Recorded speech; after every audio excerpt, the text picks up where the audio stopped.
Hey guys, it is John C. Morley here, serial entrepreneur, coming at you tonight. This is a Thursday evening, October 20th, 2022. Thanks so much for popping by. If you're new to IFYL, well, I want to take a personal opportunity to welcome you. You'll see a QR code at the top right-hand corner of your screen. Just hit your camera button, point your camera app right over to there. You'll see my mark with the yellow ellipse. Click on that. It'll direct you over to my link tree, which looks something just like that. You'll see John's Daily National Day video, JCM Academy TikTok, John C. Morley recent articles, which is great. You want to check it out. John C. Morley Serial Entrepreneur YouTube channel, Inspirations for Your Life, which is the show. JCM Academy's business coaching, Envision Networking, Science Fridays with John, How to Network, J Moore Tech channel, and John C. Morley's Serial Entrepreneur LinkedIn group. And there's so much more, but you're going to want to check that out. All right. So thank you for popping by. You know how we roll. Every Saturday we start and we roll all the way through the week and we end on a Friday, which is our 7th day. Today is day 6. We'll get into our topic in just a minute. But thank you so much for popping by. We're here to help you become a better version of yourself and help others become better versions of themselves that you care so much about. And I want to also thank our wonderful colleagues, friends, and associates who have been following me for so very long and have been soaking up this knowledge, supporting me, and telling others about me. It means the world to me. And from the bottom of my heart, I say thank you. All right. So let's get into the master topic. But before I get in that master topic, I want to let you know that I have another day, which is tomorrow, which will be episode 7. And I'm going to wrap this whole week up and kind of clarify things that might have seemed like mud. Here it is, everyone. How to see the glass half full. Here's our glass. It's plastic, but it's still glass. So do you see this as half empty or half full? I see it as half full. Now, an interesting deduction came to my mind today, and that was that you should always have an open mind in life, okay? And of course, that's your choice. But if you choose to have a closed mind, then you should have something else that's closed, and that's your mouth. So if you're not going to have an open mind, choose to be closed, make sure you keep your mouth shut, because that's not fair to other people when you start putting your agenda on theirs and you're not staying open. All right, so let's talk a little more about how to see the glass half full. There are going to be pessimists in our world. I mean, there's not much I can do about it. There's not much you can do about it. But what we can do something about is how you choose to respond to them. You see, what shapes a man in this world is how he or she responds to the situations that are around them. And so this might sound a little bit confusing, but it's not. If you understand that when you as a person have a choice on how you're going to respond, how you're going to react, then you shape not only yourself, the world, but people you come in contact with. Now, I know that hearing about, the glass, and you probably heard this analogy before, it's because so many people in our world, when the water's not flowing the way they want, they switch off. That's right. I don't want to say they become nasty, but they become a little arrogant. They become very conceited. They also become like, I'm high and mighty and, whatever I do is the best. Okay, that's fine. But there's no reason to shove that down anybody else's throat. And I think that's another problem that a lot of people have when we talk about this, okay? It has to do with the fact that you as a person, okay, have a choice in this world. And that choice is one thing. The choice is, are you a person that is going to do what you need to do to become the best in life? Now, maybe you're here to live. Maybe you're here to survive. I don't know about all of you, but I'm not here to just live and survive. I am here to thrive. So if you're a person that is one that always seems to look at that glass half empty, then you're just kind of living paycheck to paycheck. You're taking this emotion and just dealing with what's here today, but you're not really thinking about the future. You're not thinking about creating passion in your life. And I talk about passion so much, right? You remember that from Earl Nightingale, we learned what we think about, we bring about. Another way to say that is where our thoughts go, right? Energy flows. And so that's a very simple analogy. However, many people in life think that they can suddenly reverse the tide of water when everything is against them. And what I mean by everything against them, maybe there's people against them, but then they have the ability to change and they believe they can't. So they don't. And then they complain and they grovel and they wonder why life is the way it is. So, one thing we need to do, ladies and gentlemen, is to be grateful. I've said this 100 times and I'll say it a million more. We need to be grateful for the life that we have and what's in our life, what we're getting at the moment. It could be something as simple as breathing, something as simple as talking with a friend, something as simple as just being grateful for having good health. And if you're having challenges with those things, well, be grateful to be alive. Be grateful to walk. Let's take a look at the staples in your life that you're able to do. And when we do that, we're going to see that, I'm pretty lucky in my life. I'm going to bring this back to a time pre-COVID before everything had started. And I remember, we weren't doing a lot of Zoom. We were doing some of it. But the one thing I noticed is that in Zoom, during the pandemic time, people had a different personality. And when COVID kind of went toward the end, people started changing. I'll give you an example. There was a person that I met on Zoom, and a gentleman a little younger than me, and wanted to meet, connect, have lunch, and whatnot. And I believe that the person really wanted to do that, get to know me, maybe network. And he started telling me about the services that he offered. And, I said, right now, I'm not looking to do anything, but I'll keep it in mind. So he kept reaching out to me.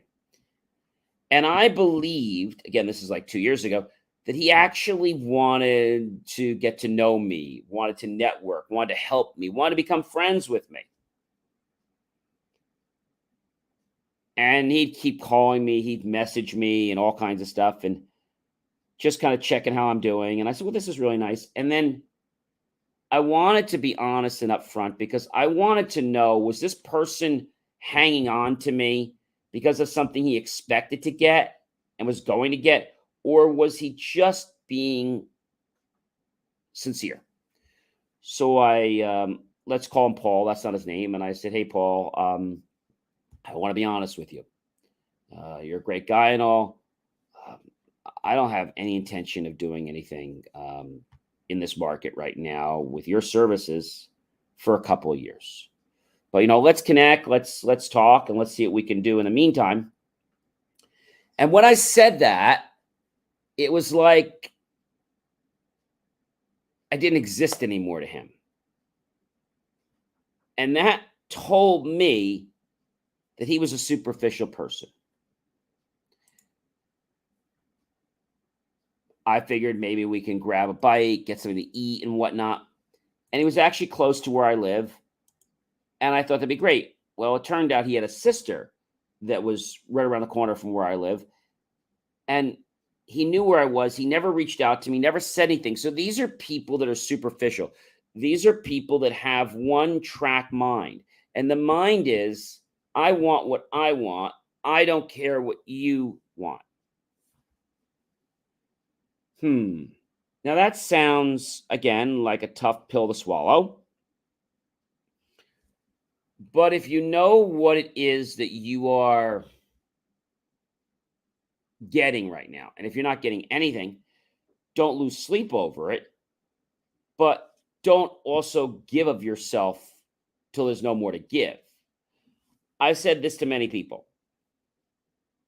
If you are able to give, great, whether that's time, money, resources, etc.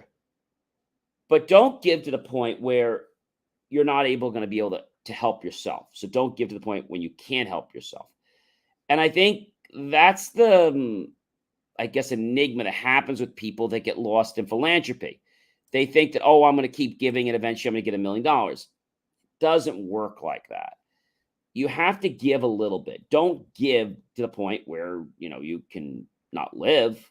You need to be understanding that people in this world are going to like you for who you are. If they don't like you for who you are, then there's a good shot that they're probably not really for you. And it's not a time to cry or to yell and to scream. It's a time to step back and say, all right, I acknowledge this. I don't agree with this, but I acknowledge it. And how am I going to respond? Right? A wise person once said, if someone does something great, right, they're at their peak, right? And there's not too much they have to do to change. But if someone does something and fails, then what they need to make is an adjustment until they can make it the way they want or others want. And I believe right now that it's about an understanding. It's about a connection.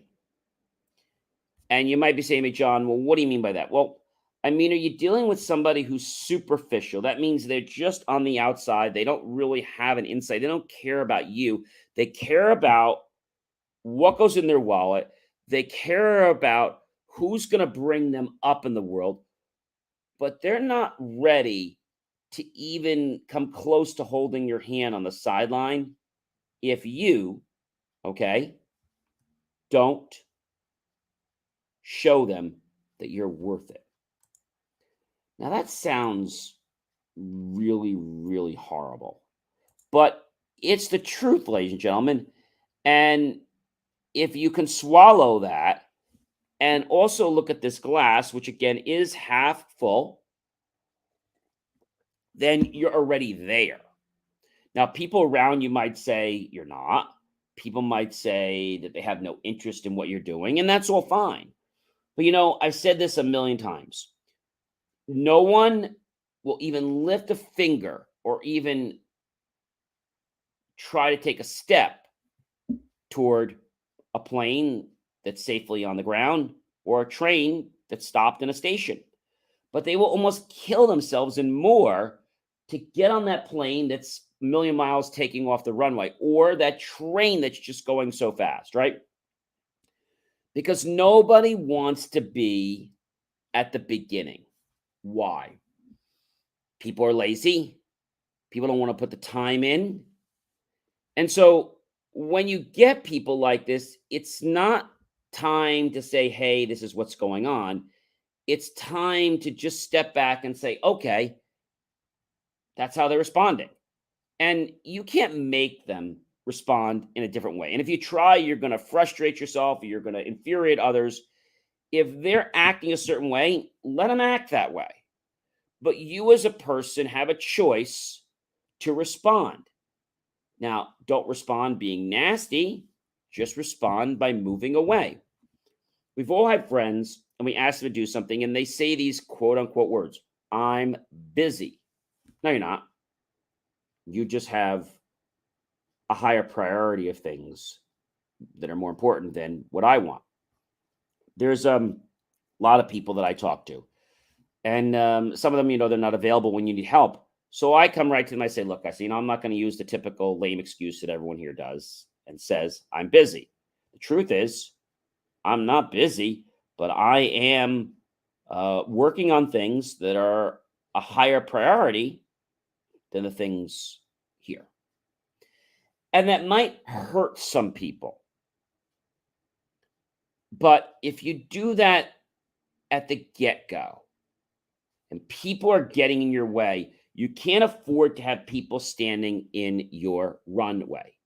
Because if you do, you're never going to cross the finish line. You're always going to be worried about knocking somebody down, hurting somebody, getting in their way. If people are in your way, move around them. Don't knock them down, but move around them. Get another runway, go to another track, right? And when these people start to change the way they believe or think about you, don't be running back to them. Let them prove to you that they've changed. And if they have, great. If they haven't, don't invest your energy into them, because there's a lot of people out there that are energy suckers, and they take your energy and that's all they do. Like, oh yeah, keep me in the loop when things happen. Okay, sure. And then you know what happens? Something happens, and then they're like, "Why didn't you tell me?" Oh, gee, I've been so busy with so many other. I've been working on a lot of the things that I've been prioritizing, and reaching out to you was unfortunately wasn't at the top of my list. And they're going to be like, "Oh." And when people starts to see that they're a second fiddle, they may be a little hurt. But I'd rather have that hurt feeling and move on and do something that I know I can do instead of having somebody hold me back. In other words, I'd rather be always looking at my opportunity as a glass that is half full, not, half empty. Ladies and gentlemen, I am John C. Morley, serial entrepreneur. It's been a privilege, been a pleasure, been an honor to be with you this amazing evening. Please like, love, and support my channel. Definitely share this out with everyone you know on social media. Tag your friends, colleagues, and associates. Go to my YouTube channel, John Space E Space Morley Space Serial Entrepreneur, and look for that key phrase, help keep our content free. Make the choice, ladies and gentlemen, to click on that PayPal link and buy my team and I a savory slice of watermelon, or perhaps a delicious hot chocolate beverage. Either way, we'll be grateful with those pennies and dollars in investment in new technology. And I have to tell you, TFYL, your comments are very childish. And I feel really bad that you don't have a life, that you have to, I guess, live a life so low that you got to post things, telling people things like 1, 2, 3, 4 times, 5 times. I think that is the part that I feel sorry. I feel sorry that you don't have someone in your life, or that you don't have a life that's worth a value to you, and you just haven't found out what it is. But coming to other people's rooms and sharing your crap and trying to get people to go to some website or an adult site, I think it just shows me how small of a brain you have and how little respect you have for people in our society. So, again, I'm not one to really comment about people, but people that come in here and try to diss me, be ready for it, because I'm going to throw it right back to you a million times. That's not my style, but come and try and walk on me or try to be negative, and I'm just going to kick you to the curb like a soda can.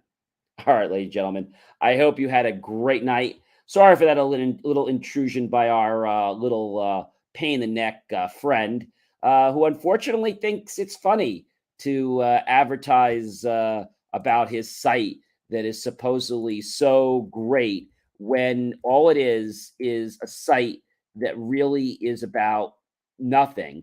And the funny thing is, their website, just to let you know, reverts to something else and is actually rated a very risky and spam site. So our firewalls even blocked you from even allowing us to go to your stupid website.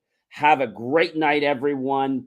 And I'll be back tomorrow to summarize this whole enchilada and let you guys know that looking at the glass half full is not overrated, and it might just get you to your success a lot faster than you ever envisioned possible. Have a great night, everyone. Take care.